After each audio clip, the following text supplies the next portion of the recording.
A work of art by Anton Pavlovich Chekhov. Asha Smirnov, the only son of his mother, holding under his arm something wrapped up in no. 223 of the Financial News assumed a sentimental expression and went into Dr. Koshelkov's consulting room. "Our dear lad," was how the doctor greeted him. "Well, how are we feeling? What good news have you for me?" Sasha blinked, laid his hand on his heart, and said in an agitated voice, "Mama sends her greetings to you, Ivan Nikolaevich, and told me to thank you. I am the only son of my mother, and you have saved my life. You have brought me through a dangerous illness, and we do not know how to thank you." "Nonsense, lad," said the doctor, highly delighted. "I only did what anyone else would have done in my place. I am the only son of my mother. We are poor people, and cannot of course repay you, and we are quite ashamed, doctor, although however Mama and I, the only son of my mother, earnestly beg you to accept in token of our gratitude this object, which an object of great value, an antique, bronze, a rare work of art." "You shouldn't," said the doctor, frowning. "What's this for?" "No, please do not refuse," Sasha went on muttering, as he unpacked the parcel. "You will wound Mama and me by refusing. It's a fine thing, an antique bronze. It was left us by my deceased father, and we have kept it as a precious souvenir. My father used to buy antique bronzes and sell them to connoisseurs, Mama, and I keep on the business now." Sasha undid the object and put it solemnly on the table. It was a not very tall candelabra of old bronze and artistic workmanship. It consisted of a group. On the pedestal stood two female figures in the costume of Eve, and in attitudes for the description of which I have neither the courage nor the fitting temperament. The figures were smiling coquettishly, and altogether looked as though, had it not been for the necessity of supporting the candlestick, they would have skipped off the pedestal, and have indulged in an orgy such as is improper for the reader even to imagine. Looking at the present, the doctor slowly scratched behind his ear, cleared his throat, and blew his nose irresolutely. "Yes, it certainly is a fine thing," he muttered. "How shall I express it? It's not quite for family reading. It's not simply décolleté, but beyond anything. Dash it all." "How do you mean?" "The serpent tempter himself could not have invented anything worse. Why, to put such a phantasmagoria on the table would be defiling the whole flat." "What a strange way of looking at art, doctor," said Sasha, offended. "Why, it is an artistic thing. Look at it. There is so much beauty and elegance that it fills one's soul with a feeling of reverence, and brings a lump into one's throat. When one sees anything so beautiful, one forgets everything earthly. Only look how much movement, what an atmosphere, what expression." "I understand all that very well, my dear boy," the doctor interposed, "but you know I am a family man. My children run in here, ladies come in."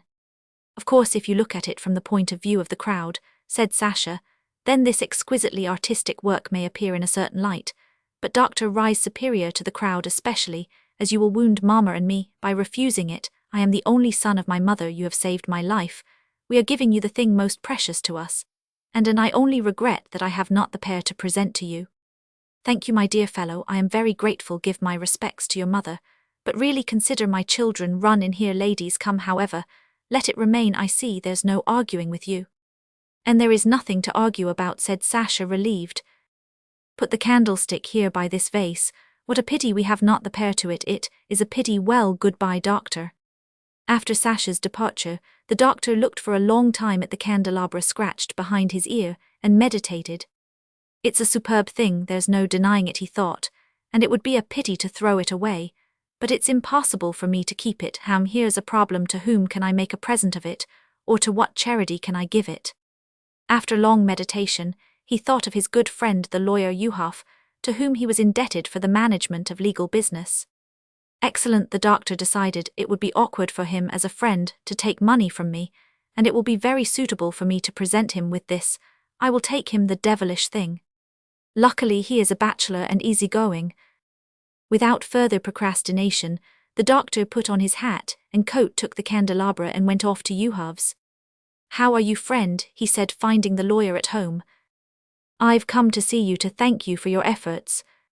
You won't take money, so you must at least accept this thing here. See, my dear fellow, the thing is magnificent." On seeing the bronze, the lawyer was moved to indescribable delight. "What a specimen," he chuckled. "Ah, deuce take it, to think of them imagining such a thing, the devil's exquisite, ravishing. Where did you get hold of such a delightful thing?" After pouring out his ecstasies, the lawyer looked timidly towards the door, and said only you must carry off your present, my boy, I can't take it. Why? Cried the doctor, disconcerted. Why? Because my mother is here at times, my clients. Besides, I should be ashamed for my servants to see it. Nonsense, nonsense, don't you dare to refuse, said the doctor, gesticulating. It's piggish of you, it's a work of art. What movement, what expression, I won't even talk of it, you will offend me. If one could plaster it over or stick on fig leaves. But the doctor gesticulated more violently than before, and dashing out of the flat, went home glad that he had succeeded in getting the present off his hands. When he had gone away, the lawyer examined the candelabra, fingered it all over, and then, like the doctor, racked his brains over the question what to do with the present.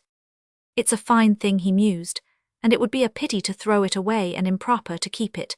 The very best thing would be to make a present of it to someone I know what ill take it this evening, to Shashkin the comedian. The rascal is fond of such things, and by the way, it is his benefit tonight. No sooner said than done. In the evening, the candelabra, carefully wrapped up, was duly carried to Shashkin's. The whole evening, the comic actor's dressing-room was besieged by men coming to admire the present. The dressing-room was filled with the hum of enthusiasm and laughter like the neighing of horses if one of the actresses approached the door and asked, "May I come in?" The comedian's husky voice was heard at once, "No, no, my dear, I am not dressed." After the performance, the comedian shrugged his shoulders, flung up his hands, and said, "Well, what am I to do with the horrid thing? Why, I live in a private flat. Actresses come and see me. It's not a photograph that you can put in a drawer." "You had better sell it, sir," the hairdresser, who was disrobing the actor, advised him. "There's an old woman living about here who buys antique bronzes. Go and enquire for Madame Smirnov. Everyone knows her." The actor followed his advice. 2 days later, the doctor was sitting in his consulting room, and with his finger to his brow, was meditating on the acids of the bile. All at once the door opened, and Sasha Smirnov flew into the room. He was smiling, beaming, and his whole figure was radiant with happiness. In his hands, he held something wrapped up in newspaper. "Doctor," he began breathlessly, "imagine my delight. Happily for you, we have succeeded in picking up the pair to your candelabra. Mama is so happy. I am the only son of my mother. You saved my life." And Sasha, all of a tremor with gratitude, set the candelabra before the doctor.